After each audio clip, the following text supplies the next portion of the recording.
Anyway, I got up, tested my foot out again, and I just wasn't going to be able to do much on it that day. After a couple hours of sitting around, I got really hungry and thirsty. I knew I was going to have to get some more water because I was almost out, and I had finished off my last power bar, so I needed a little more food. I used an old undershirt in my bag to craft a makeshift little sling for my foot. It wasn't perfect, but it was doable. Normally, a good way to get fresh water when you're out in the woods is to collect dew on a tarp and then run it through a clean sock to filter it into a water bottle. Unfortunately, I hadn't thought of that until afterwards.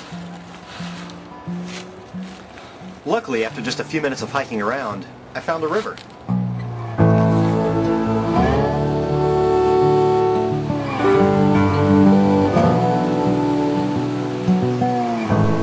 The sight of the majestic river filled me with relief. I knew that I would be okay in the end. I quickly sketched it into my map. But when I was filling up my water bottle, I felt something behind me, and I remembered the ranger report about the mountain lion. Normally, when you come across a wild animal like a mountain lion out in the woods, what you're supposed to do is make yourself look bigger and make a lot of noise so the animal is less likely to attack. I think I did a pretty good job of that.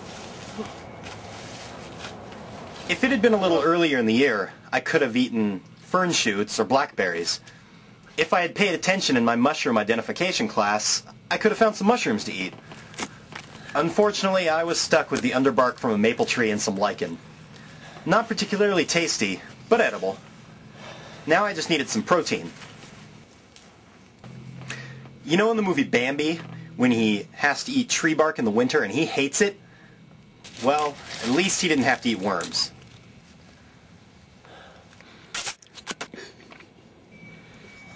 Ugh. I knew I should probably build a fire to discourage any unwanted nighttime visitors. There were many methods that I knew how to use to build a fire, like the fire plow.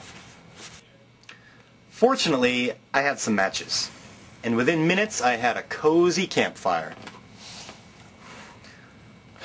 Well, it was more like a little pathetic pile of smoking leaves. But if that mountain lion had come close to me, I think he would have found it pretty hard to attack with a pile of smoking leaves in his eyes. When I woke up the next morning, I realized that something had been in my camp. Whatever it was had gone through my backpack. It was toying with me, letting me know that it was out there. Luckily, my ankle was feeling better.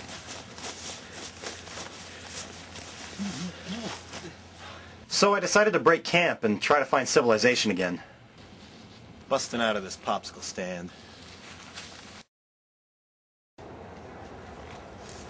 I hadn't gone far before I felt another presence following me.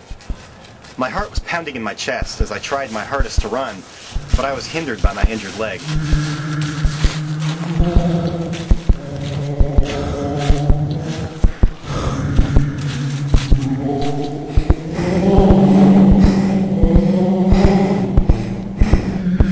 Just when I thought I would never make it. The trail?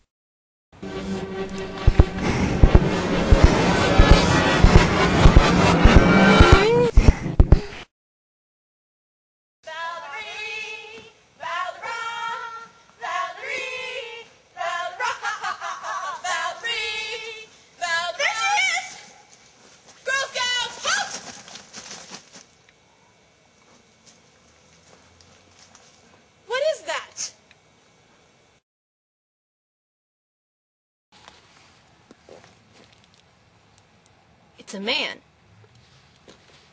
Is he dead?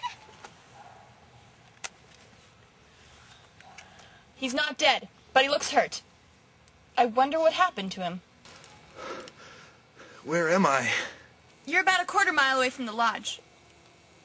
Oh my. Oh my. That is a nasty injury. Now girls, who can tell me what this man did wrong?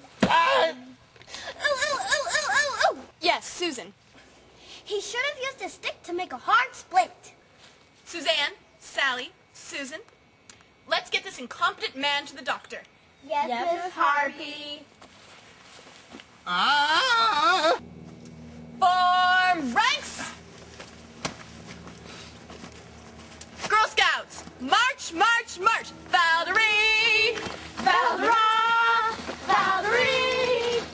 thing still confuses me. That little man in my dream told me that I would face my greatest fear on the third day. But Girl Scouts? Well, could it be that they represent domesticity and a commitment to family and society? Or perhaps they represent female encroachment on a male-dominated world of adventure? Or maybe there was something else out there. Something that I was destined to face but didn't because I eluded my destiny and became master of my own fate. I think I'm going to go with the last one on that.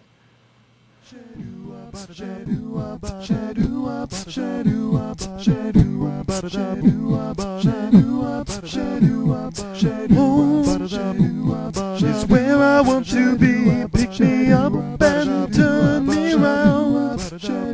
I feel no burn with a weak heart. Yes, I must be having fun. The less we say about it, the better.